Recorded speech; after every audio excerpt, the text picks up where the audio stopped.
I want to make sure that Cesar can hear us.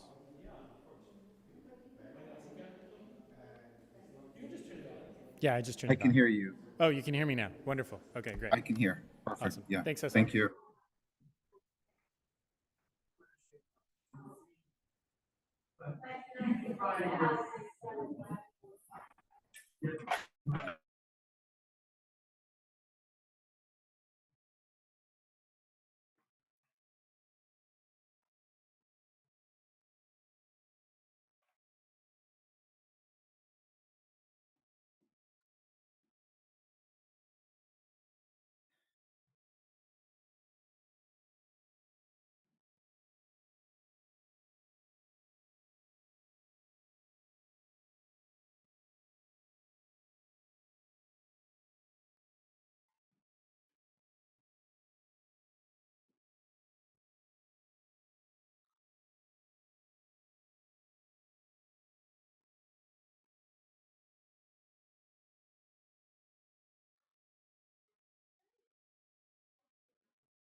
No public comment.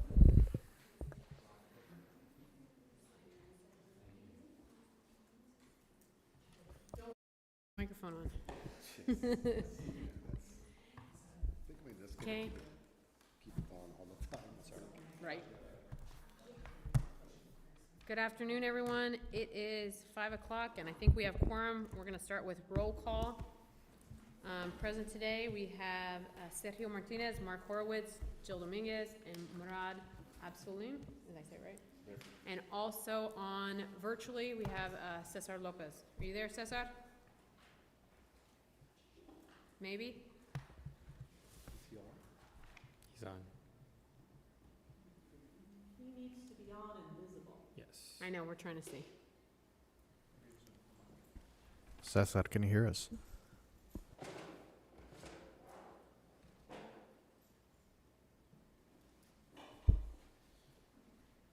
He should be visible also, right? Okay. Well, he's visible on the Zoom. Can you all see him on the Zoom? I'm giving him a call Well, right now. apparently he needs to be visible here too. He has to actually be visible.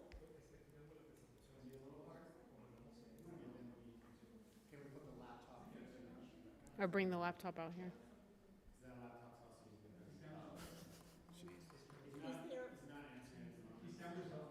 Is there another laptop? He doesn't count as being in the, I do have my laptop. Can we use? If you need another laptop, I have one. Just so you, FYI. Thank you. For him to be like Awesome, thank you. spirit with us. put him on the tape. Yes, that's what I'm saying. That's like, you know. Here.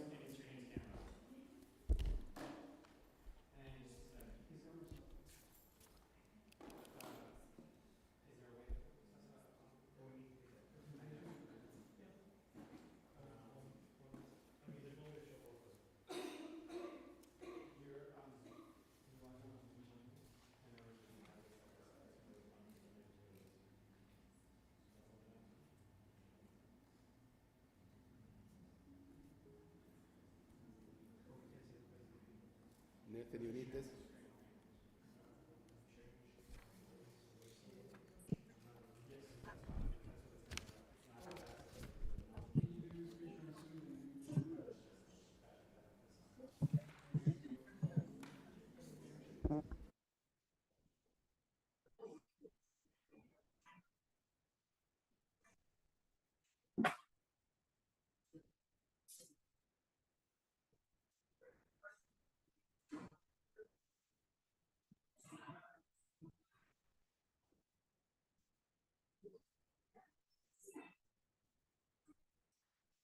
Check, check. Can you guys hear me?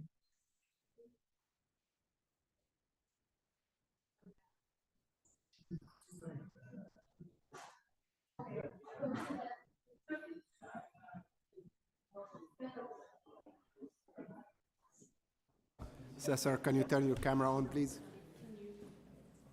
It is on. It is on? Okay. Yeah. My internet just kind of sucked here. Okay.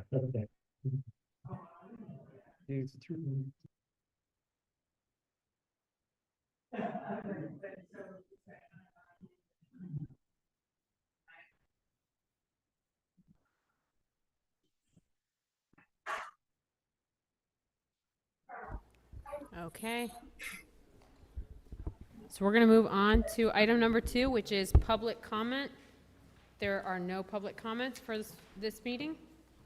So we're going to move on to item number 3, which is the consent agenda items. All items are considered to be routine and will be enacted with one motion. If requested by a board member, any item may be taken off the consent agenda by the chair for additional consideration, which is 3.1, approve the following individuals to incur travel expenses.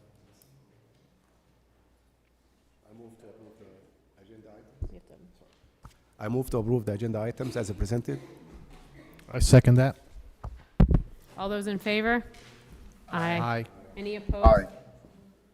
Okay, motion carries. We're going to go on to agenda item number 4, which is consideration and action for the acquisition of the artwork by Cande Aguilar at Barrio Pop, valued at $15,000. Don't make it full screen because we need to see Cesar's screen. Thank you. So I understand it's a little difficult to see up here, but you all also have a little breakdown in your binders. Essentially, can you go to the next slide, Nelson? Back in a little bit of background for Sergio, back in June of 2023, we were looking at an MOU with BMFA to bring in art into the building at about $25,000 a year. The board suggested that instead we look at purchasing art for the entire building instead at that price point. So we purchased 3 pieces of art. Nelson, if you can kind of scroll through those.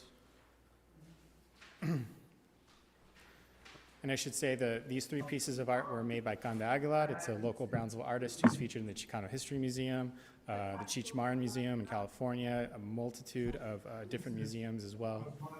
These are the 3 pieces of art that we own on the left side. The one on the right is the one that we'd like to purchase. This is one that I think a lot of board members themselves like a lot. In purchasing that, we'll also actually get this one in the large co-share space, so it'll actually fill up the entire first floor. I will open it up to questions. Can you go to the last slide, Nelson? We own that one? So The one up above? the one above is the one that we'll get alongside the one below. The one below is the one we don't own. We own everything but that one that's below. Oh, I see. Yeah. So it's just, we haven't put that one up? Yes, The top one? correct. Okay. Cool. For the one in the bottom end, the bottom left corner, that's the one that we'd like to purchase. If you walk into the co-share, it's the largest piece that we have now. By purchasing that one, we'll also get the large one above the 3 TVs. It's literally that big. It's one entire piece that stretches the entire co-share space. How long will it take to install? Takes about a day.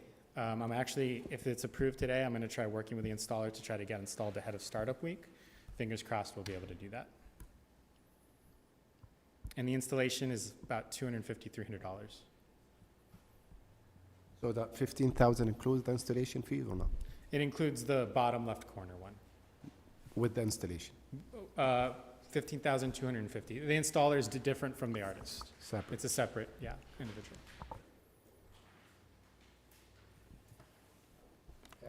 Sorry, we budgeted 86,000 plus for this. We have a line item for professional services that we pull the art acquisition from for this particular item. So after this purchase, we're still gonna We still have a 71. balance of $71,000. And correct. do you foresee any additional needs for additional art pieces for now, or is No, is that no. it? That, That's it? this would be it, Okay. where if I combine what we spent last year and this year, we're at about 28,000, so a little 3,000 over the 25 that we were gonna do with the MOU with, annually with BMFA. But, you know, it's art that we get to keep. It's all throughout the building. If you do get a chance to go up to the second floor, we're doing a really cool thing where we're having portraits of all the entrepreneurs we've ever helped throughout the second floor. So that'll be a different concept and much, yeah.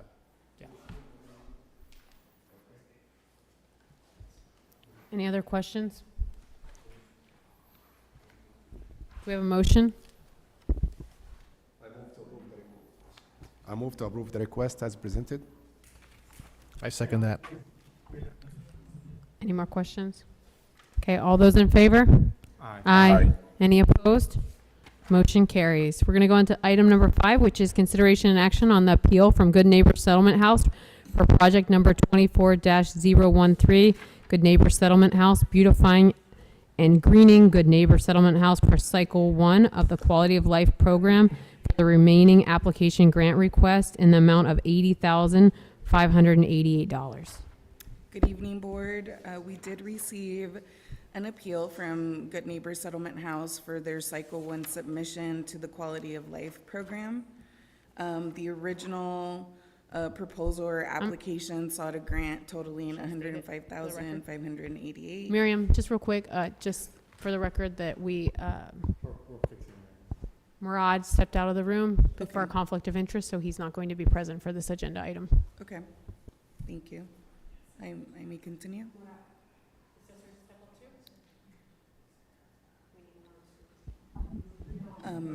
Can we get Cesar on the screen? We don't have a quorum.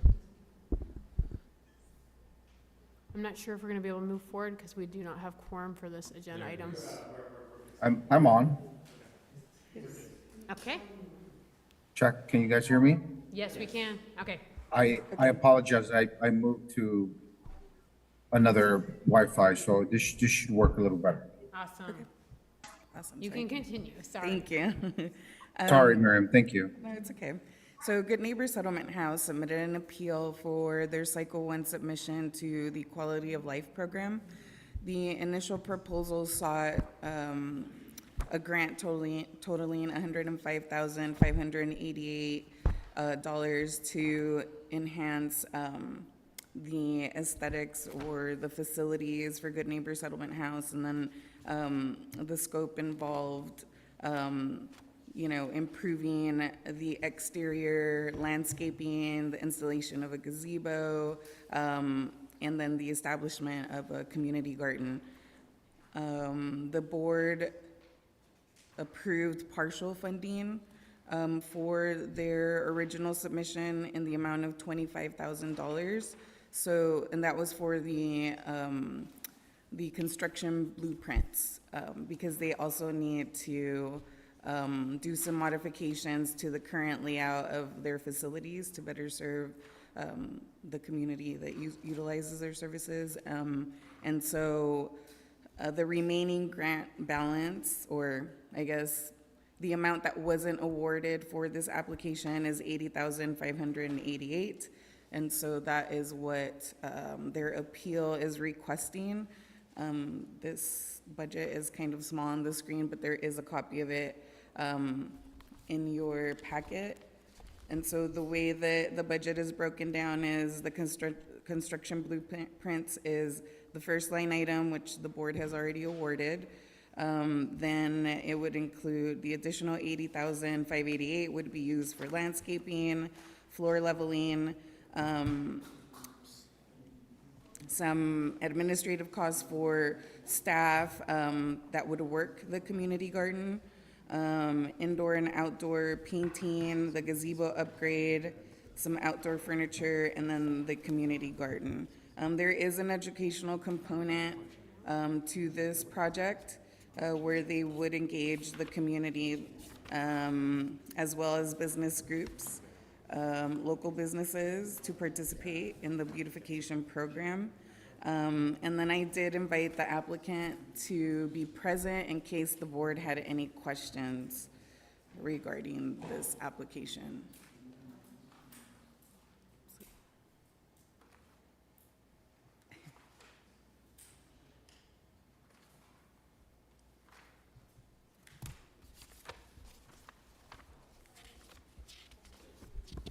You might have said this, but what is different from the last proposal and this proposal?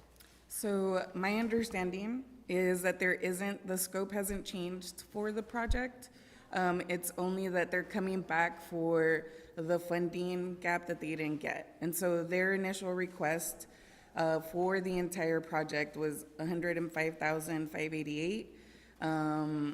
That first cycle, we had the application review committee, which recommended $25,000 for the blueprints, because they did want the organization to do some sort of like facilities plan or, something to that effect. And that's been completed? Is that this on page 4, 5?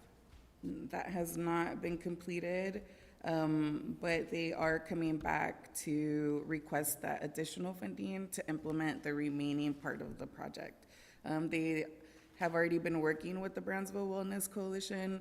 I believe that they worked on the community garden Astrid this year. The executive director, if you want to come up. Hi, good afternoon. Astrid Dominguez, executive director of the Neighbor Settlement House. So 2 major changes to this. It's been Yes, yes. in the mic. Hi, good evening, Astrid Dominguez, executive director of Good Neighbor Settlement House. So the garden has already opened. So this grant will help us to continue to upkeep it. And one portion of it too is that this has an educational component, and we would also hire some of our homeless clients to actually get back to work in Good Neighbor Settlement House as well. And the other part is that we've already engaged with an architect, so we've already given them an award letter for the first part of the project, which was the $25,000. So we've already engaged with a firm to keep the construction plan, to get the blueprints of the construction. So that's already in the works, and yeah. So I don't know if y'all have any. That's the major change, really. I just, oh, go ahead. Go ahead. On the leveling of the floor, could you explain a little bit what's gonna happen there? Yes, so currently, I mean, as you all know, our facilities have been there for quite some time. And in that specific area, which is the closet, it's a closet, and then you access the showers. It's a showers, and you access the closet, vice versa. And in that place where it rains, it completely floods. So if our clients want to access the closet from the shower, it's like a puddle. So that's part of the leveling that we have to do right there. I just want to clarify, this fund that you are asking for has nothing to do with the second phase that you already hired the architect for, right? Like, the architect will be doing a design for a different building, but all the amount that you're requesting today will be spent on different part of the facility. That is right. Okay. This would be the overall facility and not the second part of the remodel of the historical building. The 25 grand that were awarded, those are so we can get the remodel, the plans, and all of that ready. We will look for funds, of course, for that, for that other building, once we have the blueprints and the construction plan.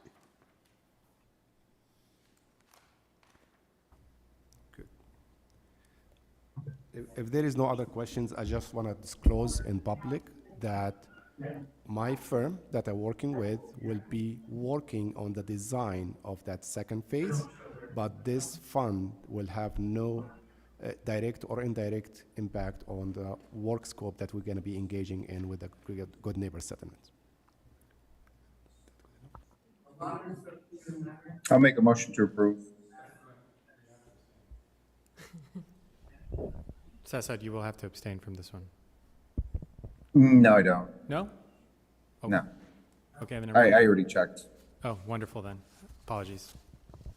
No Okay. problem. Thank you, though. We've got a motion on the floor. A second. And a second. Do we have any other additional questions? Okay, all those in favor? Aye. Aye. Any opposed?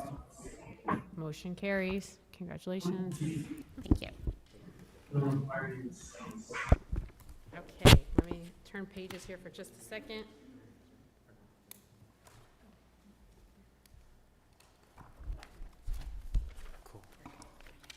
We're going to move on to item number 6, which is public hearing and consideration, discussion, and action for the City of Brownsville fiscal year 2025 Quality of Life Project number 24-030 bus stop improvement projects in the amount not to exceed $1,300,345 and no cents for the installation of 32 bus shelters.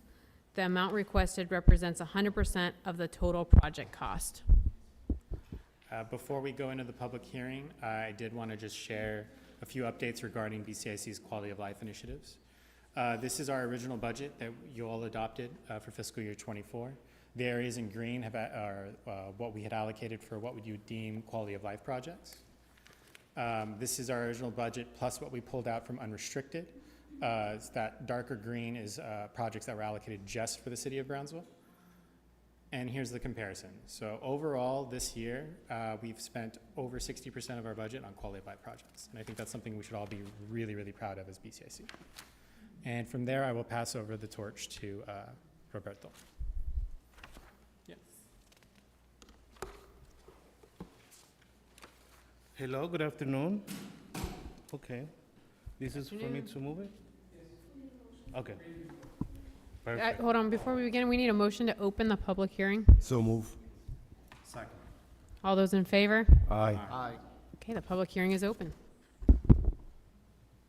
All right, so I'll go with the presentation. I think you're all familiar with these presentations. We have seen it in the past. We came with a presentation we brought out back in November. However, just because of some technicality, we just couldn't present the second year round how the city was intended to. But that helped us because I know the board, at the beginning, you guys have some questions about budget breakdown. There were some high figures, right, on the budget. So this time around, we have more time to actually go with the construction and actually see numbers, so we were able to update it with true costs, if you will. So the first one is gonna be the bus stops. So the ask or the item is for 32 shelters, and we also have Jenny Garcia, she's here from Multimodal Transportation, she's the deputy director, in case we have more technical questions that I cannot answer at this point. She's here to back me up. As you can see, the ask is for about $1 million. Again, we updated this number based on true costs, and we have a little, the breakdown of it, the engineering, 30,000, design, material, labor, testing, because again, it's not just the structure itself, but also the labor, the design, the testing on the right-of-way, so we can be able to install the shelters. And if I'm not mistaken, I believe it's already on construction, so you'll see the new shelters, which is that design right there. They're already almost done with it, Jenny? Yes,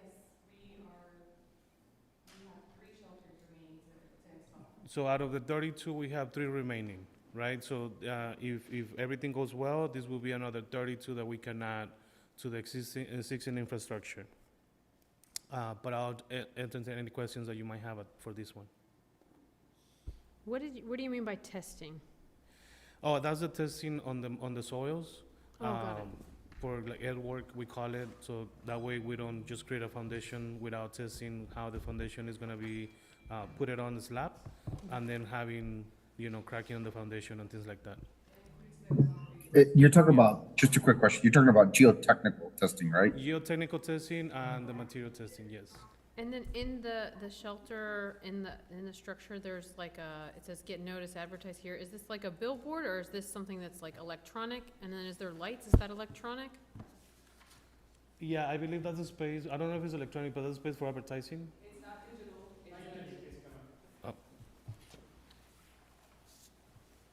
Hi, Jenny Garcia with Multimodal, Deputy Director. It's Thanks for not digital, it's just a panel that is switchable, that we can put advertising there and remove it. You'll put a vinyl sticker on, such as we do with the current bus stops. And then is it lighted, or what am I seeing at the top? In there, you see LED lights that are solar powered. We have solar paneling on the top, and in the inside, there is bright LED lights, so. And it also has power, so it can We- power any electronic Use cell phone, you can charge. Yes, we have USB electricals outlets as well. Awesome. Is there any way that you guys could include fans in there? It is so hot in Brownsville, and Yeah, it's that's, nice and open, but is there a way to add fans? that's a question we get all the time, Yeah, what do actually. you say? And there is actually some research and development money that has been provided to Houston Metro, and they are incorporating a fan inside the panel. So that's something, it's very rare for some of these companies to do, but it's something that we can look at, but keep in mind the cost will increase. So there's some innovative ways out there, but it's rare that they have them in shelters, but we can look at that, but the cost will increase.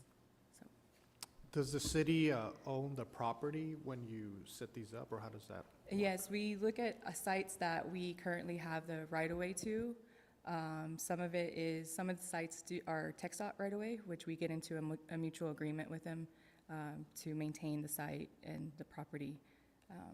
And so they allow us to utilize their right-of-way. So this time around, actually, Joel, he's the director with us this afternoon. We came a little more prepared, if you will, based on questions that we got. And so I know maybe, if I remember correctly, you were asking back then locations. So we could not have the mapping just because of your question. So to your point, this is the criteria, and I'll let them elaborate more if need be. But having the right-of-way part of the city is one of them. They base on, of course, the ridership and the cost, but also right-of-way. If we own the property, it makes it easier. But if not, then that's what causes delay. So how many total bus stops we supposed to have and to consider like complete, like full complete for this? Do we know? Like how many bus stops we need to have across the city to consider that we are almost complete with installment of bus stops throughout? So we have over 600 bus stops over the city of Brownsville within the city limits. Currently, and Jenny, I'm gonna come back, if you can come back over here. We have 100, So we have 600 bus stops. Currently, we have 96. With the new 32, it's at 121. There is no amount of shelters that is recommended or required to put in around the city. It's more of a local need. So that's what we analyze and try to meet the local need. So our internal goal would be, goal 1 would be at 31%, which would be, we would need an additional 60 shelters from 121. Yeah, we'd need an additional 60 shelters. So 121. the new 32, 188, sorry, Go sorry. ahead. The new 32 that you're asking for today will be part of that 60 deficit that we have? Or is it, Yes. so you already have 150 and we're gonna add now 32 if this pass? This, okay, thank you. Yeah. You have any more questions for the team?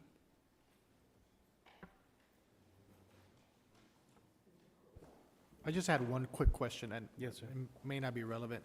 I noticed that the wait times for the buses vary.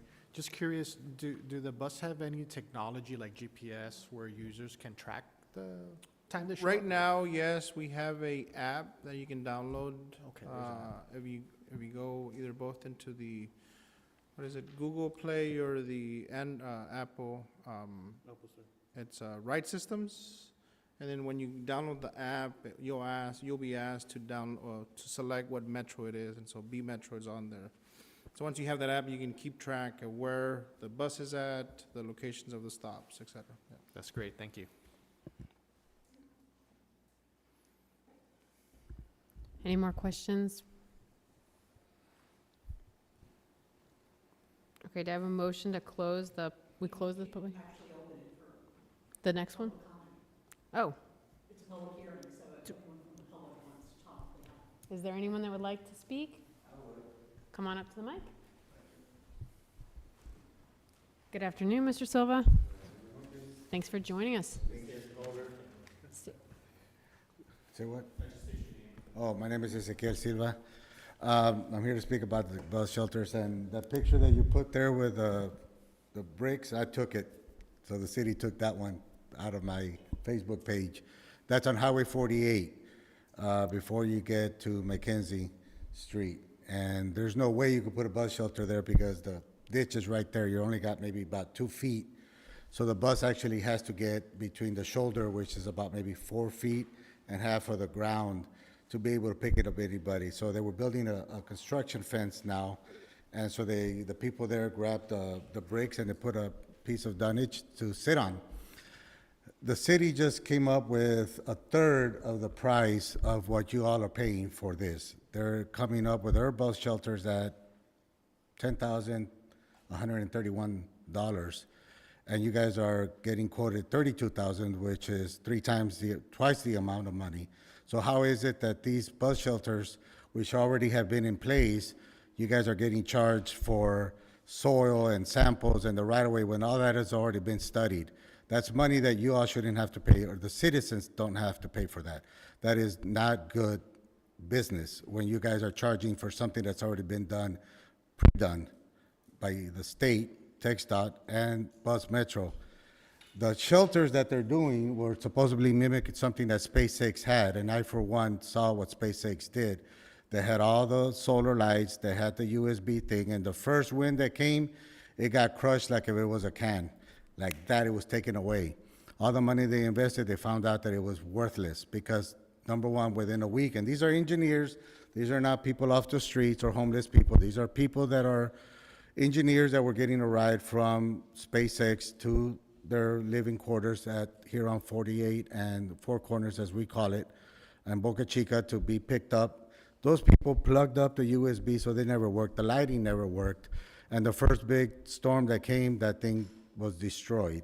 So these have perforated things, gets holes in it to let the wind come in and out, so they're not solid. So wind does come in and out, even though here we are in Brownsville, it's not cool weather, but it is very, very windy all the time. So shade really helps. So these are way over cost, way over cost. I understand that they're presenting you guys on the budget, but just because you have a budget doesn't mean you just gotta throw it away. This money is not very well spent. If you guys approve this, you guys are just throwing away money on where that could be used for a lot of other things, like for instance, a homeless shelter that could use more funding. There's parks just a few blocks from here that could use some shade as well. There's money that could be used in other stuff, not just the bus shelter. The bus shelter also makes money in advertisement. So they have sponsors that do that. They have sponsors that advertise on the bus every day, 365 days a year. So there's money the way to make it. The bus shelters is not the way you all should be spending your money. If you all want to match the city, match $11,000, not $32,000. Thank you. Thank you. Hello, good afternoon. My name is Linda Macias. I'm here to just show support and advocacy when it comes down to the bus shelters. I've had the pleasure being in a campaign, and most importantly, it's to listen of the needs to the community. And so I've had the pleasure of going house to house and having 2,000 personal conversations.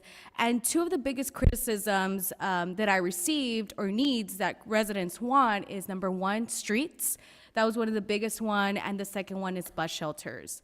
Immediately after being inaugurated, I went on to meet with the B Metro Transportation Department, where I was educated as to the bus shelters.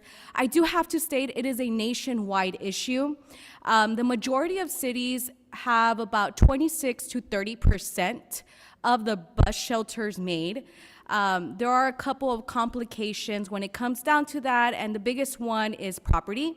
Although bus stops we do have 600 bus stops, although where they sit or they stand, it does not mean that we own the land to that area. And so meanwhile, we may have enough money for a bus shelter, we do not have money to purchase the land. And so we can definitely state that Brownsville has come a long way. A lot of people are very happy about the bus shelters that have gone up. To be able to receive an additional 32 bus shelters is monumental for our city. It'll make residents very happy. I do receive the feedback. I do contact. I continue to hold those conversations and maintain relationships with the constituents that I represent. And so I know that this will be a viable project to our community, and to be able to say that we are at the median average of the nationwide to meet bus shelters within our city. Nonetheless, thank you for your time. I hope that I could answer one or two of your questions, and also to state on the bus shelters, the cost is about $10,000 to $11,000.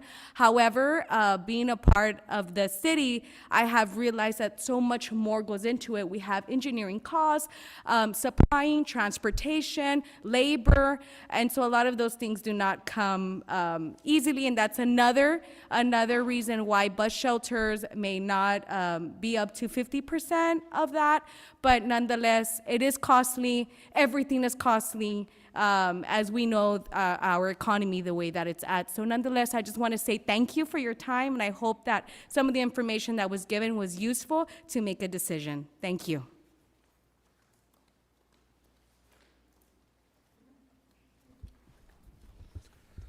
And just to add on that comment, so again, this is my understanding, as we did in the first round, this will be a reimbursement basis. So you're not giving us upfront money. We need to provide the breakdown and the receipts. So the $10,700 is just the shelter itself. The rest, as Commissioner Macias stated, is of the labor. Because the understanding was for us to give you a cost estimation as a shovel-ready project, not just a piece of it. But again, it's reimbursement basis, so we're not gonna be getting the $1 million upfront. I have a question. Do we have a limit for administrative costs for the project right now? Like how much of this project is going to, if the bus shelters themselves only cost $352,000, I know there's labor, engineering, all of the other stuff, but what is the administrative cost that we're paying for this? It really is staff time, but that's already budgeted through the city.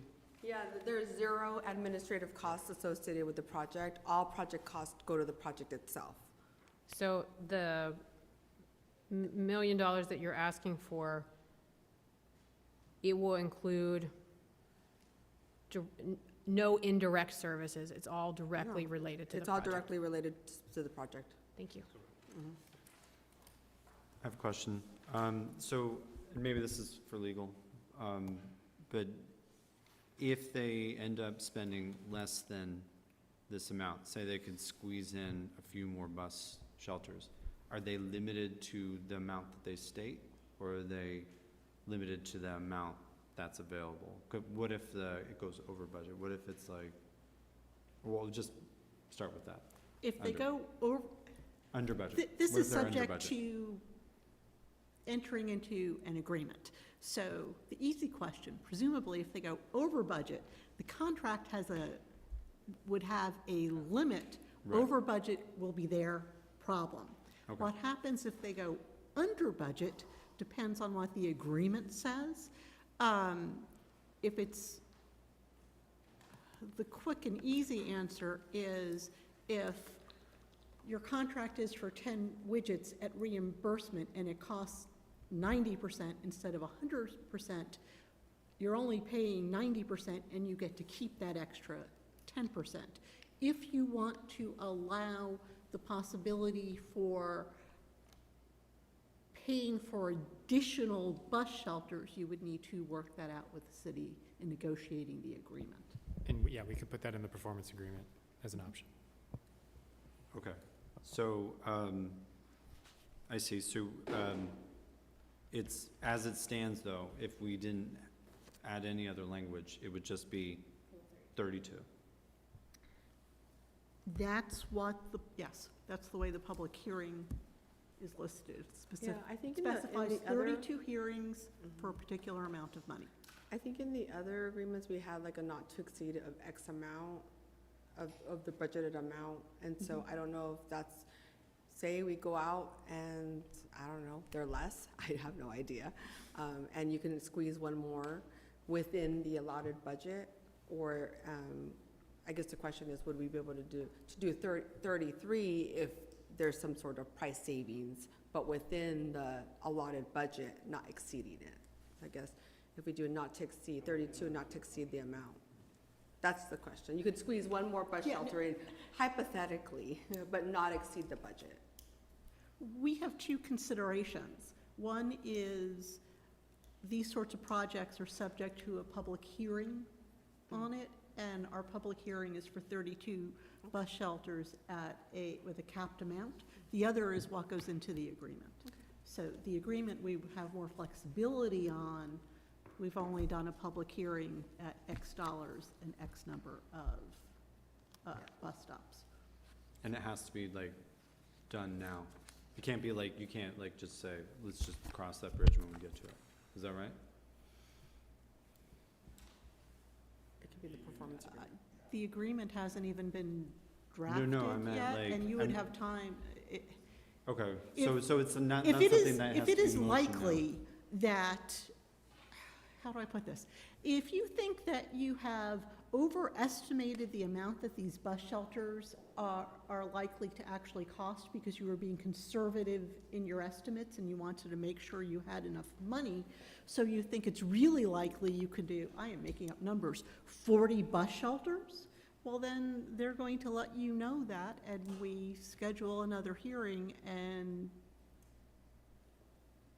we're not talking about additional dollars. These are dollars that would already have been budgeted and allocated to the project. All you're talking about is the details.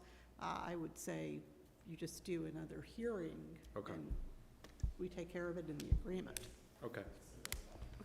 So I have a question about that. Like, we already have approved the 32, and we built 32, correct? Am I mistaken? Have we built already the 32 that was approved in the first round? I'm sorry, can you? Sorry, did we build the 32 bus shelters that we were approved in the first round? No, did we build them? Are they constructed? Are they built? So, okay, so we already have, What he's saying no, is. the previous round, we had Wait a fund, second, wait a second. we Let funded Roberto answer the 32, question. and you built them. So you already have an estimate of how much actually it costs. We didn't fund bus shelters. For clarification, the city of Brownsville has never received funding for bus shelters by BCIC. The city of Brownsville has allocated through its own budget, separate and Oh, apart. they did, sorry. I'm mistaken. Yes, sorry, my bad. You're right. Okay. Yeah, we already built 32, correct, you're right. So we already know how much it costs, right, as of now, to actually build it. Yeah, the numbers that we have now are based off our current Yes, project. yes. And that's the number, okay, cool, thank you. Sorry for the confusion. earlier. No, My I wanted bad. to be very Yeah, clear no, for no, the you're right. record that the city of Brownsville has not received any Yeah, funding yeah, you're right, for you're bus right. shelters by BCIC. You're right, but you built 32. All the comments are good, because Okay, we were the we don't first have time, to and say because of anything. technicality, we couldn't present. I don't think we need that. All right. Are there any additional questions? We have to close the public hearing. I move to close the public hearing. Second. All those in favor? Aye. Aye. Any opposed? Okay, the public hearing for item number 6 is now closed. I'll make a motion to approve. I second that. We've got a motion on the floor to approve and a second. All those in favor? Aye. Any opposed? Motion carries. We're going to go on to number 7, which we're going to open the public hearing. The public hearing in consideration, discussion and action for the City of Brownsville fiscal year 2025 Quality of Life Project number 24-031 Musco Lights Replacement Program for the city parks in an amount not to exceed $965,000 to retrofit the existing lights to LED at the key parks within the city limits as part of the replacement schedule. The amount requested represents 100% of the total project cost. Do I have a motion to open the public hearing? So moved. Second. Second by Murad. All those in favor? Aye. Aye. Any opposed? Okay, we're opening up the public hearing for the lights.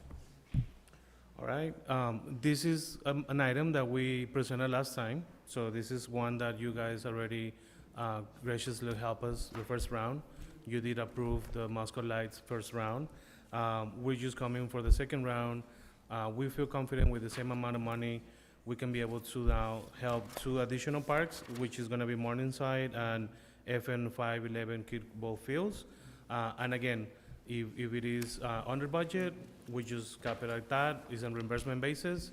But I think that the same amount with Moscow directly working with them will be, should be enough.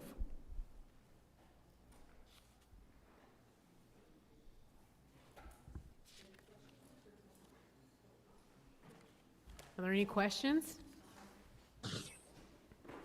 Okay, the mic is open for our public comment. Do we have any public comment on the lights?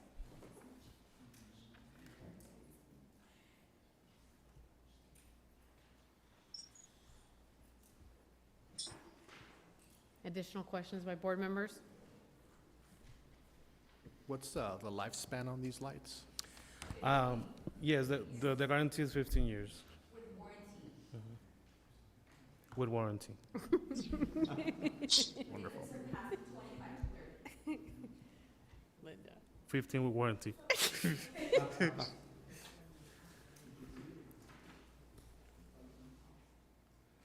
I'll make a motion to close the public hearing. Second. Okay, all those in favor? Aye. Aye. Aye. Any opposed? Okay, the public hearing on the lights replacement program is now closed. Make a motion to approve. Second. We have a motion to approve and a second. All those in favor? Aye. Aye. Any opposed? Abstain. We have 2 abstaining. So that means we don't have quorum, so we don't have a vote?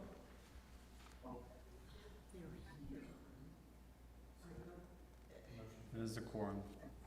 We don't. We only have 3 votes.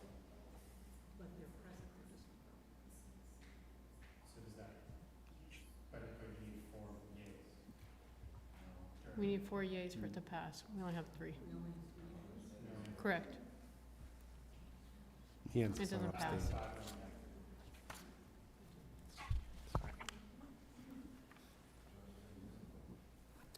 So. Is it too late to make, is public comment closed? I'm sorry, I just Public- logged on. Sorry, public comment is closed for number 7. All right. Okay, so 7 fails, so we're going to move on to item number 8, which is public hearing and consideration, discussion, and action for the City of Brownsville fiscal year 2025 Quality of Life Project Number 24-032 Shade Tree Project in the amount not to exceed $198,500 to develop a tree canopy alongside the West Rail Trail by planting 150 plants and/or trees alongside the trail. The amount requested represents 100% of the total project cost. Do I have a motion to open the public hearing? So moved. Second. All those in favor? Aye. Aye. Any opposed? Okay, we're going to open up the public hearing for the Shade Tree Project.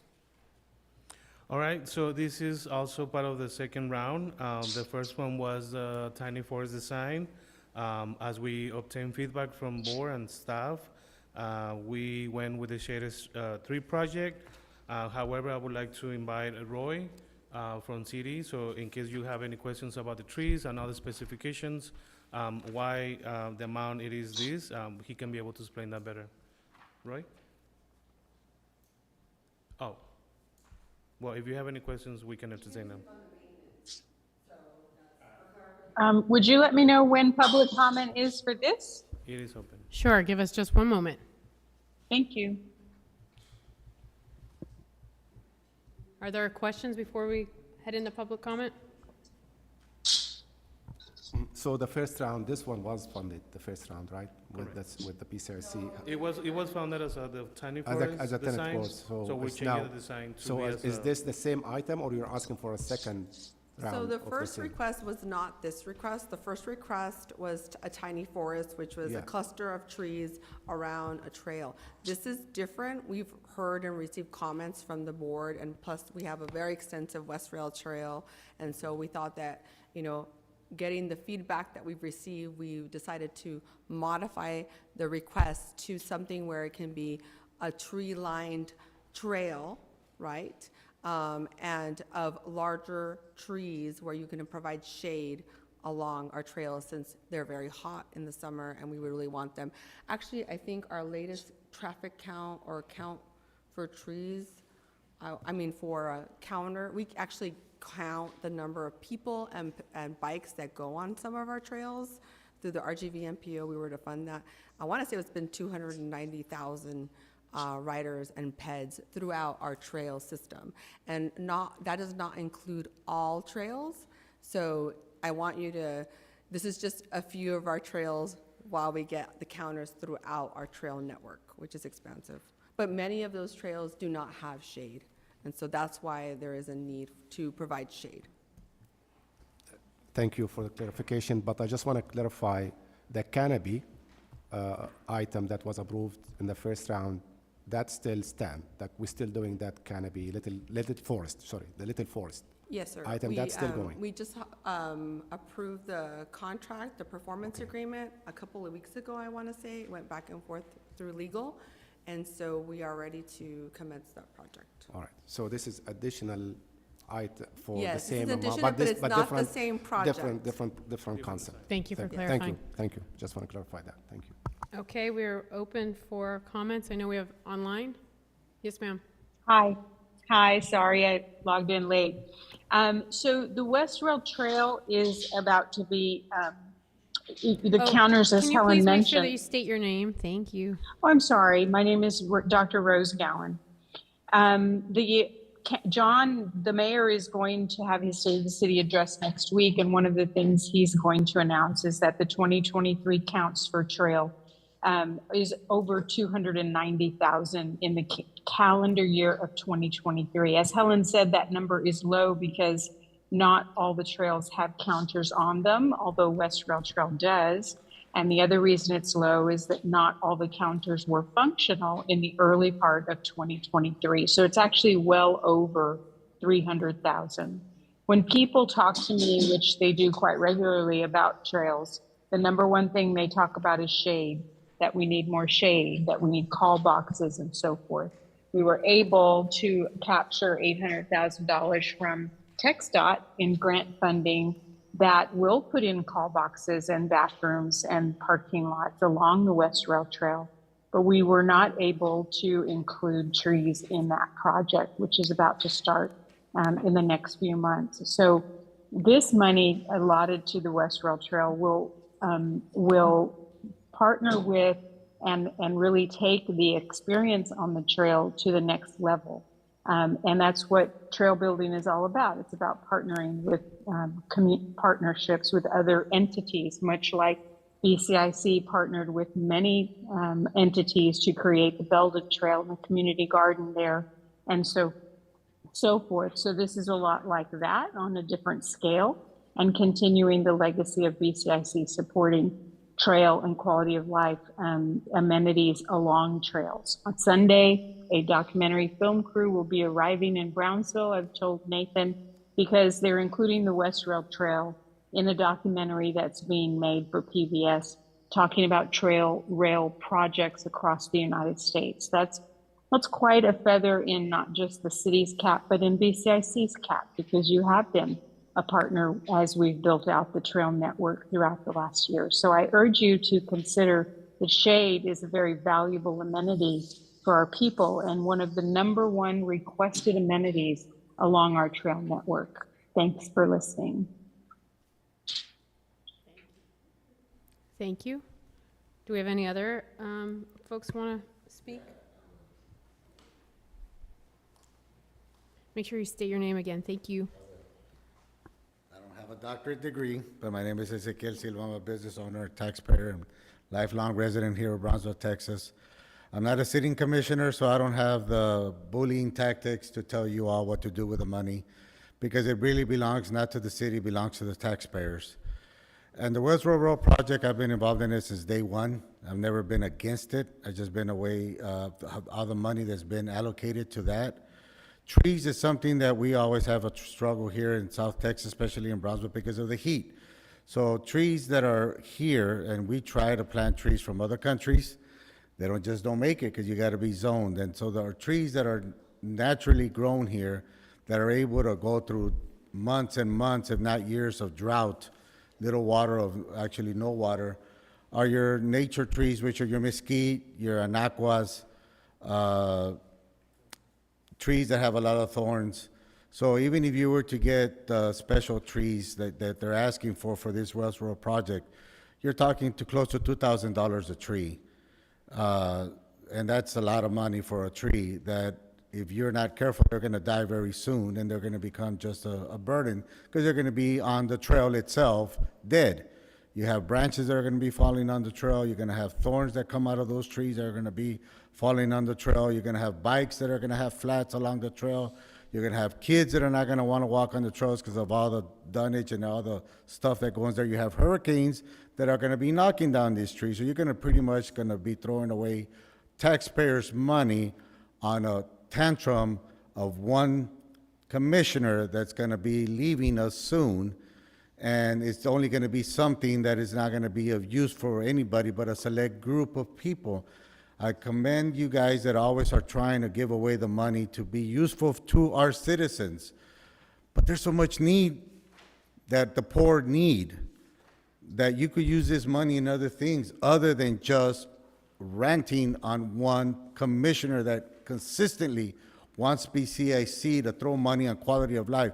Quality of life, to me, is a better way of living. That means job creation. That means places for people to go enjoy themselves. And how do you do that is by having money to be able to handle your kids, to be able to take them to a park where it's nicely lighted, where there's shade, where it's nice and clean, where it's not around where people are vagrating themselves. But to spend almost $1 million on trees that God has already given it to us, you can't just put any tree in any West Railroad project because it was a West Rail. That means there was rail tracks there. That means there's rocks. That means there's a whole bunch of stuff. So you're going to be spending money on soil and stuff that really doesn't It's not gonna amount to anything, man. That's $1 million that could go on something else. Have a little bit of compassion on the people that are around you here.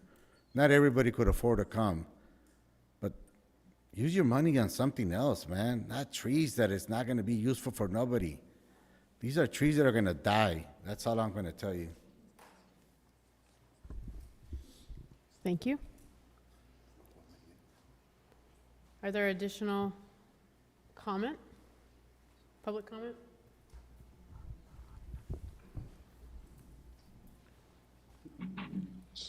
Hey, good evening, I'm Roy Reyes. I was a forester here before for the city of Brownsville for 14 years.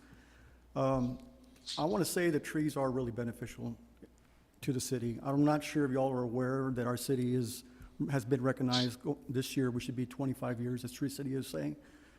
Planting trees in a community is very important. You know, it's important to keep the climate, climate control. It helps control carbon dioxide. It also buffers.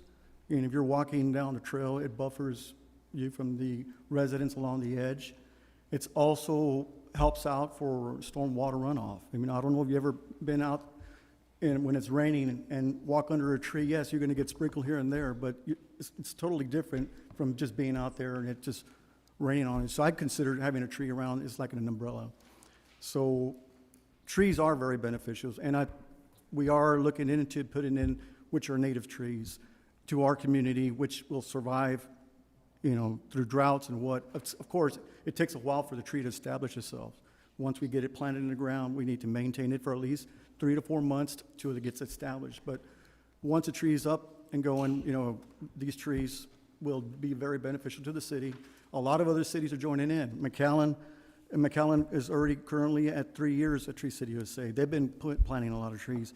The city of FAR is going 6 years of Tree City USA. And if you like these cities there's a lot of cities that are recognized under the Arbor Day Foundation, which plant trees. And I think this is a project that is it should be very well supported for our community to help climate control. Because as you see, yes, there's a lot of trees being removed, damaged due to construction and what. So something like this is important in hoping to encourage the community to continue planting trees out there. What kind of trees are they going to be? Well, we're looking to put anything that's native to our area. Yes, there is a lot of trees in our area that have thorns on them. Unfortunately, that is what it is, but there's also several other trees like anaquas, which also attract a lot of habitat. They feed parrots, they feed, all types of birds and stuff. There is also, you can do, live oak trees they're not native to our area, but they do very well. There's also the Mexican white oak that's called a Monterey oak. It's kind of similar to your ash trees, but it's also a beautiful tree that can do well in our area.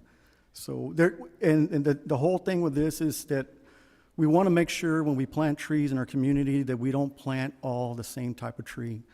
We want to have a variety of trees because we never know. I don't know, up in the central Texas, they've been getting hit with oak wilt. And they've been taking down all the oak wilts, and that disease is just killing them. So we got to do as a city here is work and have a diversity of trees on here. So that like that we have, if something happens to either ash borer, which another one's hitting ash trees, we have, other trees that will back up. So what we want to do is make sure what we provide in our community is something that's going to last for a long time. So like I said, the main thing is, like I said, it helps out with stormwater runoff, which we do have a lot of flooding around here. And also helps for erosion control. There's a lot of areas in the trails that are kind of high, which would help control, from it eroding out once a tree gets established. So I remember there were trees before the trail was there. There was the rail bed, and then around it were trees. It was just south of 802. And then the county removed them. Do you remember what trees those were? The ones on... It was south of 802, like on the way to Olivera Park. There's a lot of trees all around it, BCIC. Yeah, more than likely, most of those trees that were out there were mesquite trees. Now, there is There is a supplier that sells mesquite trees too, that are thornless mesquite trees. So it's similar, it looks exactly like our mesquite tree, but doesn't have any thorns on it. So, I mean, those are things that we can, looks like native, but it's it's safe, they don't have thorns on those. You know, perhaps. There were also an aqua there too, Mark. An aquas in that probably, yeah, more likely what you would have found along the trails there might have been Retama, you know, anaquas, mesquite, probably even some Wisachi that's in that area. Because that's basically was all grown there, that was just grown, undergrown, it's all just grown through the side there. But if we do plant any of those type of trees, those trees would be planted a little bit further away from the you know, we're not gonna put them right along the edge, you know, it would be a little distance away. It's gonna provide shade, and remember, the trees, they grow with span, so we need to make sure we give it some room to grow. And you're asking for 200,000, not $1 million, is that right? It's actually 195. So just to clarify, the amount that you're asking for is not 1 million, it's $198,500, right? Okay, thank you. My questions are, how many miles we're gonna be covering with these 150 trees, an estimate? I know it's not finalized, but like what you're thinking will be the length of the trails? Yeah, I think it would be premature to identify exactly what the proposed alignment would be. Maybe Roy, whatever he says in terms of it's conceptual, because we have to hire an arborist, which actually we're hiring right now, to be able to design it out. But if there's best practices, Roy, we can talk about that. Yes, I mean, basically, trees, we usually like to plant them, you would say about at least 35 to 40 feet apart, to give the room for it to spread out. We don't want trees clustered too close, because then, you know, it just defeats the purposes, and they're gonna be fighting for space. So you wanna make sure at least at 30 to 40 feet on separation, and perhaps on a trail can be staggered, you know, so it gives you, you know, and it'll look nice, you know. I don't know if you've been to I've been to other cities up in the Upper Valley, and they do have the trees, and it looks beautiful, seeing those trails surrounded with trees out there. So based on that estimate, distribution 30 feet each, we have 150, that will be, I'm sorry, with the math here, will be about 3,000 plus feet, right, long, length. Correct, feet, yeah, it'll be a good plus or stretch, it'll minus. be a good stretch. Half a Yeah. mile. Half a mile. Half a mile, that's. It'll be a yeah, good yeah. stretch. Más o menos. And how large these trees that we're gonna plant? Based on the estimate that you, like how large the trees, right? Like if we're gonna get them with this price that you have? You're looking about from a 2 to 3 inch, 3.5 inch caliper trees that are being, so there'll be a significant size tree already planted on there. And we'll just make sure whoever the vendor, they're gonna be putting them in, that they have a good size root, and I would suggest that they do have those that are either grown on the ground, not container grown, so you don't have them girdling roots and what. We want to make sure that the trees we're going to plant, we're going to be stable, structurally stable to the ground. What about irrigation? I hate this. What about irrigation? Is that factored into this price, or is that a different item? The irrigation? Yes. Yes, and usually on these, on the irrigation, yes, trees, like I said, they need about 3 or 4 months once you get them going. And perhaps the irrigation can be like a temporary type, just to make sure the trees get established on there. So the approach is that these trees would be, we have clusters of amenities. We've received a Rio Grande Valley Metropolitan Planning Organization grant, and so we're clustering services along the trail where you would have like shade, canopy, parking, and so what we're doing, extending that irrigation to be able to irrigate these trees. So we already have to put irrigation in those and plumbing, so we would continue that project on, and that way we're not, you know, we're not impacting the price too high of this project, it's impacting the other project. This is a really clarifying question. That agenda item says 150 plants and or trees. Just a clarity, is it trees or plants or? Trees. It's trees, right? Okay. Yes, ma'am.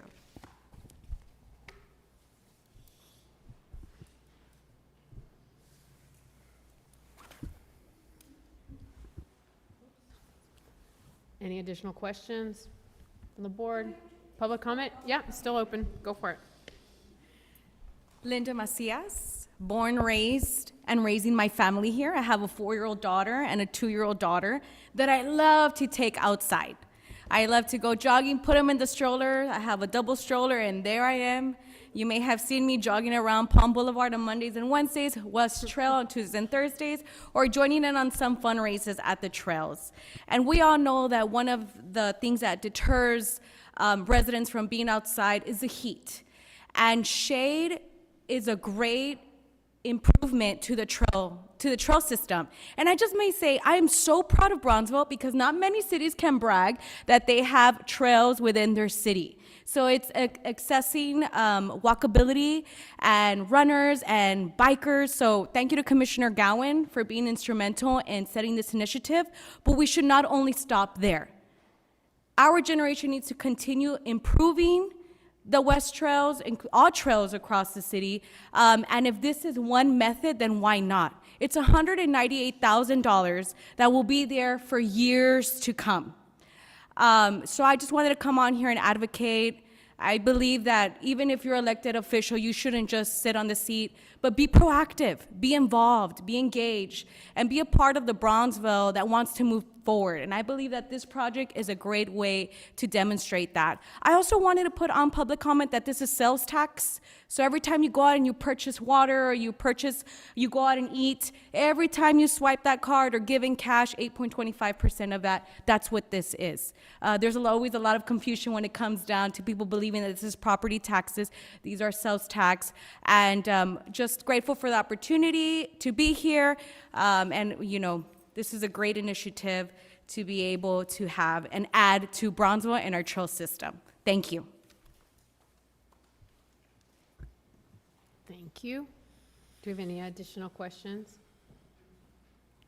Do we have a motion to close the public comment period? Move. Second. All those in favor? Aye. Aye. Any opposed? Okay, the public comment for our shade tree project is now closed. I'll make a motion to approve. Second. We got a motion and a second. All those in favor? Aye. Aye. Aye. Any Aye. opposed? Okay, motion carries. We're going to move on to item number 9, which is public hearing, consideration, discussion, and action for the City of Brownsville fiscal year 2025 Quality of Life Project number 24-033, construction of new park restrooms at Olivera Park in the amount not to exceed $445,441 to build new restroom facilities with a shaded structure at Olivera Park located at 104 El Paso Road, Brownsville, Texas 78520. The amount requested represents 100% of the total project cost. Can I get a motion to open the public hearing? So moved. Second. All those in favor? Aye. Any opposed? Okay, the public hearing is now open for the construction of new park restrooms. So good afternoon again. This is another item that I'm happy to report that we came the first round. You guys, again, graciously approved the first round. There were some comments from the board that, hey, you directly asked me to make sure that if we ever come to the next round, we make sure that we have the budget breakdown. So we did this time. If you recall, the first ask was about $550,000. Now this is a more true cost request. Is about $445,000. And the reason that we couldn't lower the price more is just because the prefab itself is about $230,000. As we speak, the prefab for the initial request is already advertised for bid. So we're waiting on the bid to be closed, and hopefully we get some bidders with the companies that we're thinking that they provide these type of structures. But I'm happy to report again that we were able to come back with you guys and give you a more accurate cost. And give you the progress report as well, because that's some of the aspects that you requested from my office. So everything is on procurement now, it's up in bid. Now we're coming for the second round. And this will be for Olivera. The first one was Gonzalez. So this is the Olivera one, and it's the prefab, but also the shaded structure, another workaround. I don't see like the layout of the restroom. I know that was one of our requests, like how many stalls is this? Right. I apologize if you don't have it, but it will be 2 stalls for female, 1 sink, and it will be 1 stall and 1 urinal for men. And I see the picture of the old restroom, the one that's currently there. Are you saying it's like a similar Correct. It will be, space? yeah, it will be very close to that. The prefab that we're requesting, hopefully we get it, is a concrete prefab, and now we're gonna add in the shed structure as well. It's still quite expensive. I see on here like crane, $25,000 for a crane. What? Correct, because we're gonna need the crane to move the prefab because it's all concrete, so it's really heavy. So it already comes already built. So once we receive it, they need to move the prefab structure into the site. And that's about what it costs just the crane. That's outsourcing, we don't have the equipment. The current bathroom there, is that functional? No, it will be demolished. No, but I mean, does it work right now? I believe it's already closed, if I'm not mistaken. Oh, okay. Mhm. So where do people go? They have 2 more, two units. Right, the Olivera has 3, so they close 1 and they have 1 open closer to the fields. Oh, I see. But there's a lot of kids that, I don't remember the count of kids that use the elevator park, but it's probably most used Probably the most used. park that we have with sports. And it's really sad to see the deferred maintenance, and to the point of the bathrooms, they are not usable anymore. And so they're kind of closed off, I think, because they're unsafe. So we need to demo those. And the good thing, the reason why, because we want to build something that lasts for a long time. Just so you know, the city owns 70 buildings within, and from museums to, offices to, all over the city. And so it's really for the kids, so they don't have to go too far to be able to go to the restroom. I mean, it's a large park, and there's a lot of use. What's the lifespan for this item? If it's prefabricated? For the Yeah. prefab, I think it's about 20 years on the prefab warranty. No, I believe it's a little bit more, and actually, those prefab buildings, I don't know if you've seen them, we already have 2. One located at our bike barn area, there's one there, and there's one on Linear Park. Those buildings are actually considered to be a safe house as we get a storm. I'm not sure, the vendor had told me, I think you can be in there up to a Category 2 hurricane, and you can also use that, because it's completely concrete 360.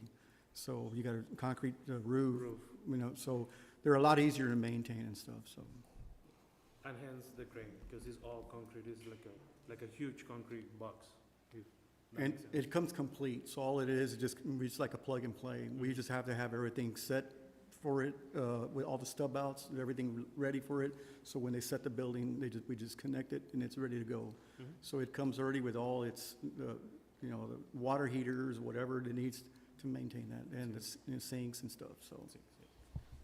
So, It's like a plug and play. so I appreciate the consideration with durability and safety, but have the city staff considered other alternative with building concrete or masonry building on site rather than prefab?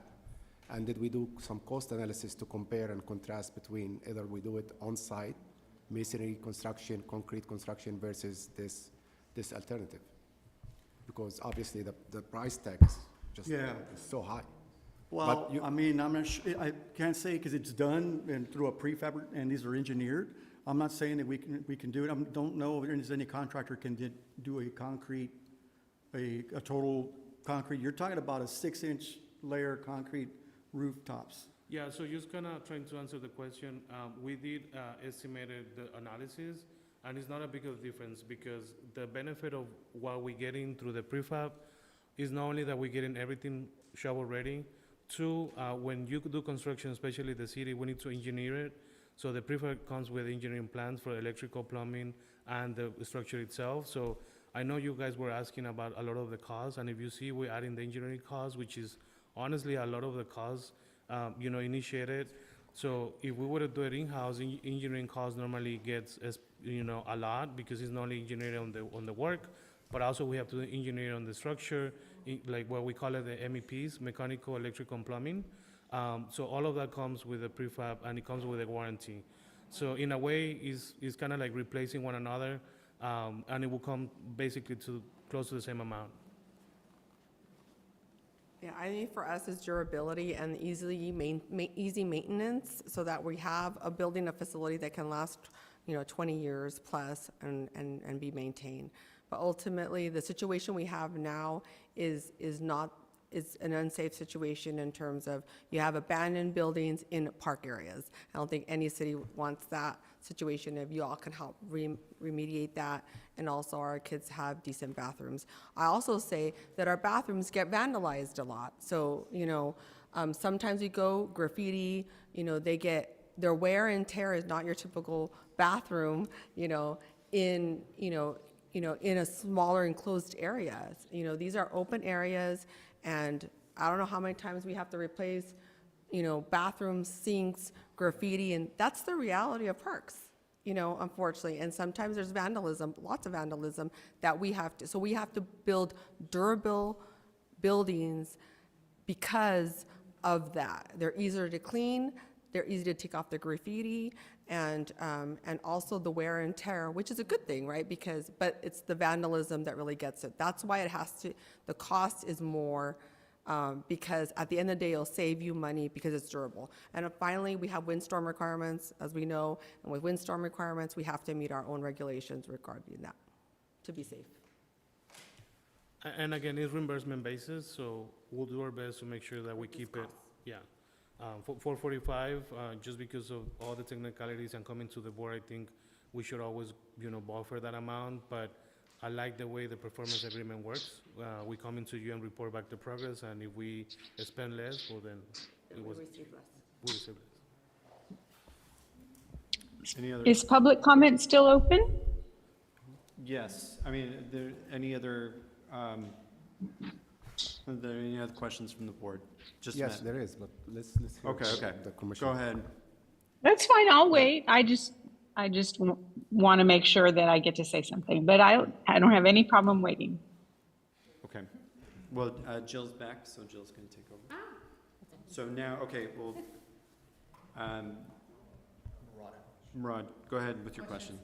No, it's actually, I understand that the city staff have done their diligence in coming up with this estimate, but, just help me understand, we're saying it's a prefab, but then we have about $100,000+ for labor, so where is the labor going to if we have a Yes, prefab? so again, the prefab is just the box, right?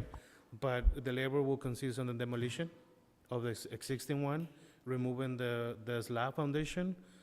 It will consist on the work around it, and also, as you see in the picture, what we get in the prefab is the image behind, but also we're creating a shared structure.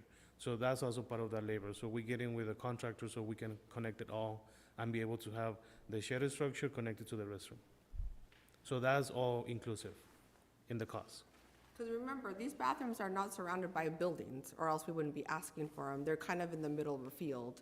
So having that shade and also the bathroom amenity and a fountain or what have you, it's an added benefit because of the heat that we have in the city, and they're really just kind of out there to the elements. Question? Okay. I know we've got Dr. Gowan online. We're ready for your comment. Great, thanks. So when I first came home, I grew up here, not too far from Oliveda Park, and at that time, the Oliveda Park was the city dump, and we would ride our bikes over there, and it smelled horrible. And so when I came home in '94, it was nice to see that dump turned into a beautiful school and a lovely park, and there was a swimming pool there, and so on and so forth. I spent a lot of time at Oliveda Park because my second son was a soccer player and my husband was a soccer coach. So I've been in those bathrooms for a long time. And even back then in '94, '96, '97, there was a great need for repair. And dozens of kids would run in there in between games with wearing cleats and holding balls, and you would see damage right before your eyes because they were running all over the place and excited and all of that stuff. So I can see the benefits of the prefab structure because it would be harder to cause damage with cleats and all of that stuff, as was already described. But bottom line, those bathrooms as a parent have been unusable for quite a while, and they really need to be addressed. And the last thing I would say is that anyone who comes to speak to you in public comment, whether they're elected official or just someone from a neighborhood, should be treated with respect and not be allowed to be ridiculed or spoken to in an insulting way. And I hope that you will recall that. In this case, the bathrooms are for the kids, the mothers, the families that use our parks, and they're very important. And I do think the prefab structures that I've used at the Bike Barn and at Linear Park are very nice and would last longer, in my opinion. Thank you. And thank you for your comments about keeping everything respectful. And we want to stick to that for the remainder of the meeting. I appreciate it. Are there additional folks that would like to make a public comment? Just one more comment. Okay, no problem. Make sure you introduce yourself again. Linda Macias, Brownsville resident. And I just want to state that I know that it's costly. $445,000, we see that it's almost $500,000, and we think to ourselves, oh my goodness, it's so costly. As you can tell, everything that we want to get done within the city is costly. From roads to bus shelters to public restrooms, as we can tell. But as you can see, there is a lot that goes down into the budget breakdown of the restroom. And I want to reiterate that even though you see that price today, it's only going to go up higher from the years to come. And you all have the power to decide if these restrooms were to pass, they're going to be there for the next 50 years. So the decision you make today will continue to be on for existence, and that all lies within you. Once again, as Dr. Rose Gowen reiterated, this is for the children. I have gotten lots of texts and phone calls. I know that at another park, they had a kickball tournament, and yeah, people had to use the restroom in the grass. They had to go, and that is an injustice to our community and to the children that live in Bronzeville to be having to utilize facilities, the restroom, and an open public space. So I only ask for your support when it comes down to this. As you know, Oliveda Park is highly utilized. We have soccer organizations, football organizations, we have baseball out there, kickball, we have basketball as well, and so it's going to benefit everybody. So I know that the price, I just want to put out there, I know the price is highly cost, but at the end of the day, they go in with the best bid out there. It's going to be here for 50 plus years, and it's going to benefit everybody. So if you stand for that, please stand with me, and it would be highly appreciated for your support. Thank you. Thank you. Mr. Silva? Hello, my name is Ezequiel Silva again, and I grew up 3 blocks from that supposedly city dump, and 55 Calle Duquesa, and I do take offense to say that us poor kids grew up just a few blocks from there, because that whole neighborhood is considered Camino del Rey. And the Wells Road project did pass by there, and I walked that street, the railroads, many of times from my neighborhood to Russell Elementary, excuse me. So I walked as an elementary kid, because back then we walked to and from school. So when Olivera Park was made, in that same little canopy, I had many of birthdays with my family. And next to it was a little barbecue pit. And they would lease you that for birthday parties.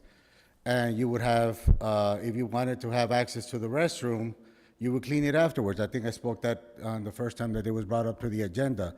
So yes, that city dump was made by Glore Lumber, and it was all nice homes that they still exist. And next to it is Las Prietas, which is, on the poorer side of town that a lot of people consider an eyesore, which is now really nice.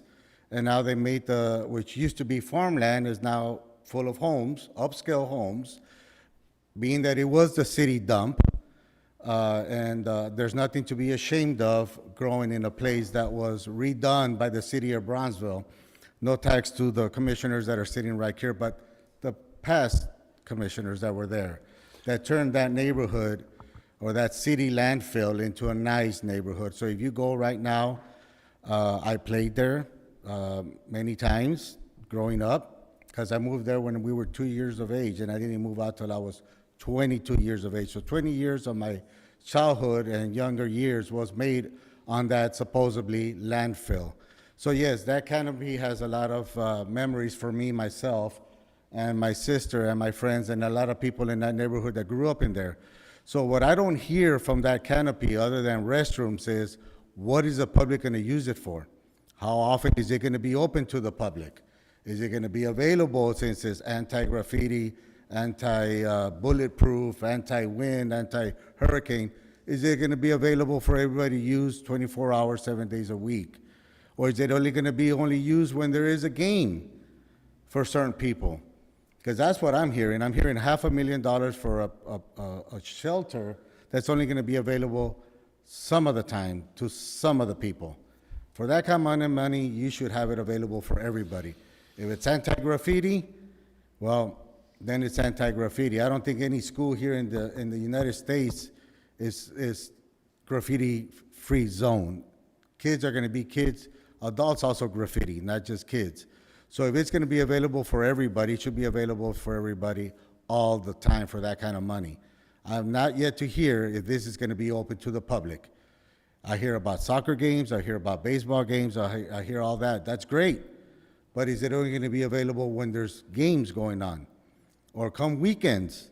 Or what if just somebody wants to go to the park and enjoy their family? Walk to the park. Is it gonna be open for them? Or do they have to go around the side and pee on the trees or on the grass? They haven't answered those questions. It's not even on the agenda. It's not even presented to you guys. For that kind of money, I would suggest that it be open to everybody all the time. If it's that good, then it should be available. Thank you. Madam Chair, for the sake of decorum, I think we just kind of initiate that all public comments be directed toward the actual project, and then we also start instituting a 3-minute time limit, because we still have quite a few more items going. Thank you. Sounds good. Okay, do we have any follow-up questions? Not a question, just a comment, and this is on my behalf, not the board behalf. I'm also supportive of any amenities that will help improve our quality of life, be available for the public and for the community. But I also believe that we should have the benefit and the opportunity to entertain alternatives that might be as good but not as costly before we make the next commitment for this particular type of project, especially that we're going through the bidding process right now for the first, or whatever, the building that is going to be constructed, so we can see the end result of it, how it's going to be used, and how much it's actually going to cost before we commit for a second and a third, unit of this particular type. It might not work, it might not be as good as we think it is, and also, second, the last thing I want to say is that the city, BCIC, and other entities are going through a very extensive, hopefully soon, strategic planning process. And we know through these strategic planning processes, we might come up with different recommendations or plans to move forward. So I highly suggest that for these big ticketed item, to at least for now to wait until we figure out what's going to come out from these exercises. So thank you. That's my comment. Appreciate it. Sorry to interrupt, but I remember I was just talking to some people who knew about tech stop road stops, or the rest areas, and they're way more expensive than this. It's like, and they are not like, I mean, I'm thinking about the one by Sarita, and it's just a couple stalls and a sink. I mean, obviously it's got like a little lobby too, but they have to be indestructible. They're standalone buildings. There's also, I mean, I don't know if, I would imagine that the utilities have to be replaced as well, is that right? Yeah, So- and regarding use, to the question of public, it is a public bathroom, and the way that we are actually using technology to allow us to open up the bathrooms remotely. So, so what, you don't, before you had to have someone with the key and open it up, but the one on Linear Park, it has a code and it has a timer, so that the public can use it. And that's a really good point to make. Is it for the public? Yes, it's for the kids and the public. And so then it's open for, what's the, I know you can't speak probably to this building, but what's the traditional schedule for city I mean, restrooms? it would probably be the same, follow the same hours as the hours of the park. Each park has a park hours, and we would be consistent, so you wouldn't be loitering in a park at 4 a.m. I mean, so there's certain park hours that we have, and we would be consistent with the park hours, and we have a mechanism by which to do that, where before we didn't have, so it can be open to the public. I also would say that it's a not to exceed, so of the cost of we want to save money too, trust me. I mean, it's important money to be frugal with that money, but we also believe that a 50-year-old building is worth the investment and the maintenance of that as well, and the shade. So we would request a not to exceed, and we will try to come in lower. And again, it would be to open the hours of the park to be consistent. Can you also address the rentals of the space? In the past, the space underneath the canopy was rented for parties. Is that something that's in the plan, or it's just open space? No, we just open it. We're not trying to make money off of that So at all. anyone can use it? Yes, ma'am. They would just, there's usually like, I don't know how big it is, but I mean, it's not meant to be difficult to use or enjoy. It's really just for all community members, consistent with the park hours, with the not to exceed. Any additional public comment or questions? Okay, do we have a motion to close the public hearing? So move. Second. All those in favor? Aye. Any opposed? Okay, motion carries. The public hearing is now closed for the construction of the new park restrooms at Olivera Park. Make a motion to approve. I second that. Got a motion to approve and a second. All those in favor? Aye. Aye. Any opposed? Abstain. Let the record reflect that I will abstain. And let me just make some comments after listening to all the feedback. It really hurts me to do this, but I will make a comment. And after listening to everyone's conversations, I think we all failed to mention something. And right across the street from this, because my son, as Dr. Gowan's family members, my son plays soccer there pretty much twice a week. And there is restrooms there, right across the street from these. Those restrooms never really work. They're probably never maintained or cleaned. So I would, again, this is one person, one opinion. But yeah, have we considered maybe looking into upgrading the current facilities that is right across the street from that specific building, and maybe demo this and consider more open space? There's a lot of things. Again, it's just a comment. I think that there's some purpose. They're smaller, but I think they serve its purpose. There are restrooms there, but they rarely work. So again, I would focus our direction on possibly fixing what we currently have instead of trying to build some shiny new restrooms across the street. So with that being said, I will abstain on this item. Okay, so this fails, so we're gonna move on to item number 10, which is the public hearing, consideration, discussion, and action for the City of Brownsville fiscal year 2025 quality of life, project number 24-034, airport terminal playground equipment, in an amount not to exceed $86,000 for the procurement and installation of playground equipment inside the Brownsville South Padre Island International Airport located at 700 Amelia Earhart Drive, Brownsville, Texas 78521. The amount requested represents 100% of the total project cost. Do I have a motion to open the public hearing?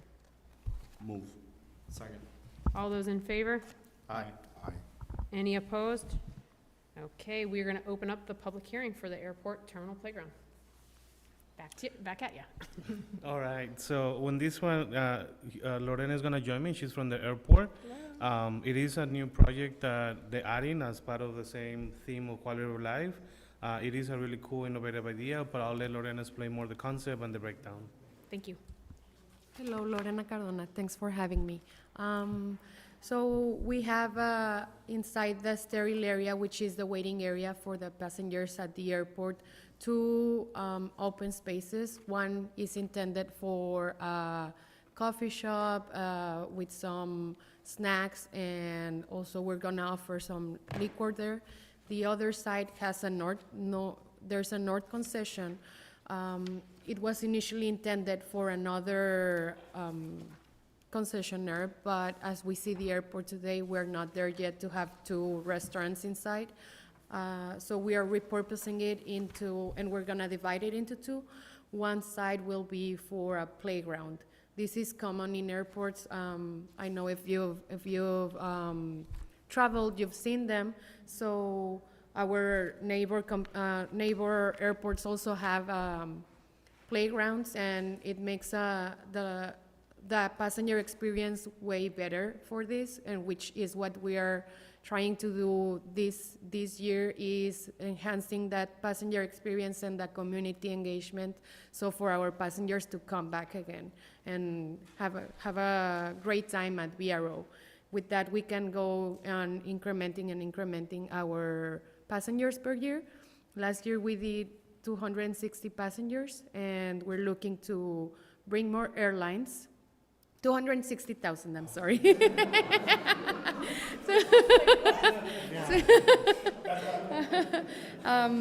260,000 passengers, and which bring us better than 2019 pre-COVID, and we're looking just to bring more airlines.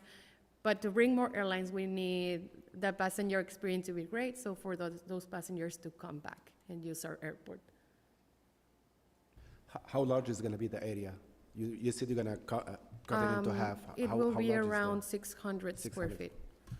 Are these kind of amenities attractive for I guess, customers? Do they usually expect having an area for kids Yes. to arrive or depart? Yes, for when you're waiting before your airplane leaves, that's the purpose of it. And as I mentioned, the airports around the area, they have it, and also in the USA. And right now, we don't have anything in the new airport that would, No. oh, okay. What's the age, like the targeted age as far as kids, like for this So particular playground that we We're have? talking to the Children's Museum, so they can also guide us into this, because they already have the knowledge in which playground is more durable, which brand will fit the purpose, or maybe we want to buy some game and they say no, but the kids don't use it. So we're doing that. We're planning on 10 years. But as the expansion of the airport goes, it may be relocated with the expansion. So no, we won't dispose of it. We will just repurpose the area. No, my question was like, what's the targeted kids age that will be using this playground? Sorry. This- So it will be from toddlers, so from 2 years to 10 years. Yeah, we have the playground.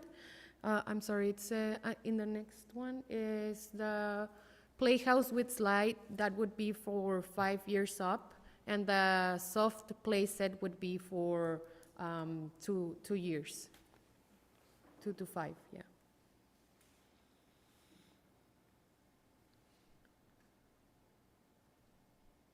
Any additional questions? Okay, we're going to open it for public comment. Is there anyone that would like to come to the mic? Remember, we would like to keep it at 3 minutes. Thank you. Don't forget to introduce yourself again. Linda Macias, Bronzeville resident. As you know, how many of you have flown out of our Bronzeville airport? Just a little show of hands. Okay. As you know, our airport is the newest airport in the Rio Grande Valley, which we take great pride in stating that. However, we have a long way to go. And it's no lie, or it doesn't take much to notice that it's an empty shell. We have as we just stated, we have the momentum going where we just got a restaurant. Upstairs, we're expanding on another vendor. We are in talks of a business lounge. However, there is not much that could tailor to traveling families. As you know, we have Avelo Airlines that has 2 destinations, which is Florida and California, which many families go on to travel to go visit Disney or any of the other theme parks.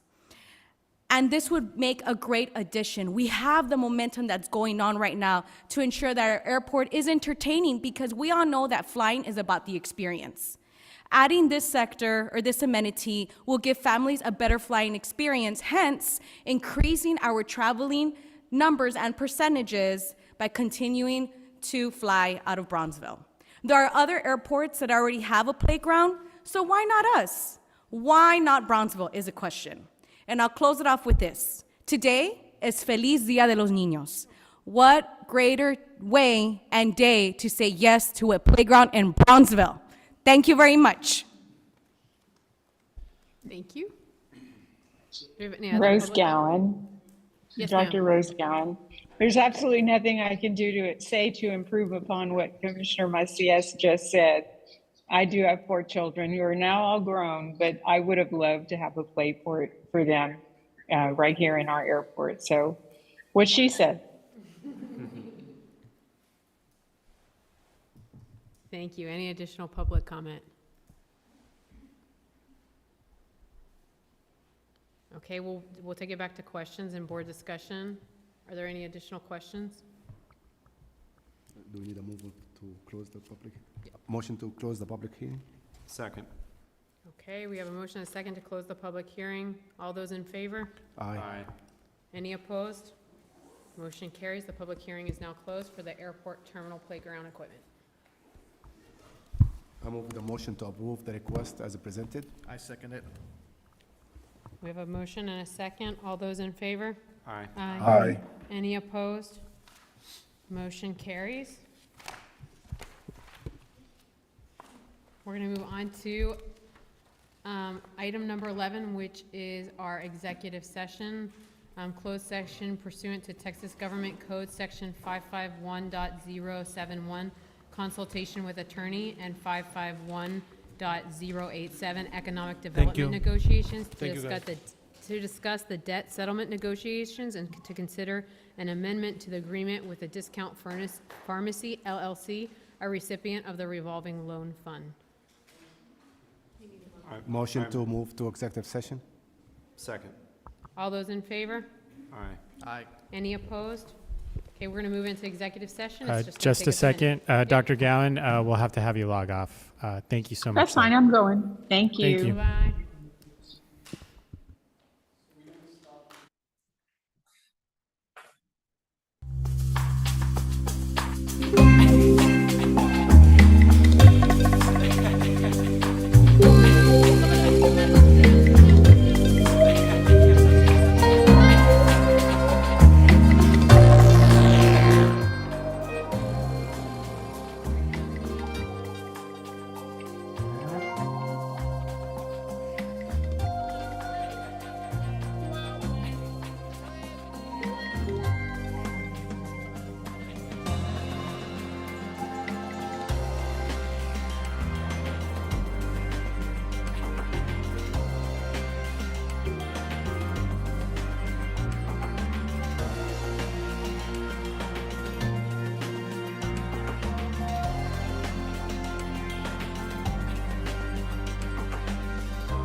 Okay, we're moving on to agenda item number 12, which is consideration and action, if any, regarding the debt settlement negotiations and any amendments to the agreement with the Discount Pharmacy LLC as a recipient of the revolving loan fund. Do you have any motions? I have a motion to approve amendment of the loan agreement with the Discount Pharmacy in accordance with the legal and staff recommendation. I second that. All those in favor? Aye. Any opposed? Motion carries. We're going to move on to number 13, which is announcements. Board staff announcement. Go ahead. Quick announcement. I'd like to welcome to the team Rudy. This is his second day. Trial by fire. And I say that with all honesty. He's coming in at probably the most busiest time that we've had at BCIC. Next week is startup week. We already have, as of 4 o'clock today, 288 people registered, 83 speakers. I'll send you all calendar invites. The cornerstone events to just think of. I'd really like it if you all are here on Monday and Tuesday morning, if you're available. We've got 2 really big events. At 2 p.m., we have a big announcement with Alamo Angels that you all approved at the last meeting. At 2 p.m. on Tuesday, again, I'll send all this in an email. And then if you're able to make it out to any of the other events, we'll have free breakfast and lunch every day. That's thanks to our sponsors as well. So that's about it for staff announcements. Any other announcements? Oh, yes. We are participating in the RGV Partnerships RGV to DC trip in June 11th through 13th. If anyone would like to join, I'll make sure that Corey sends you some more information about that as well. Okay, do we have a motion to adjourn? So moved. Second. All those in favor? Aye. We are Thank done. you. Still alive?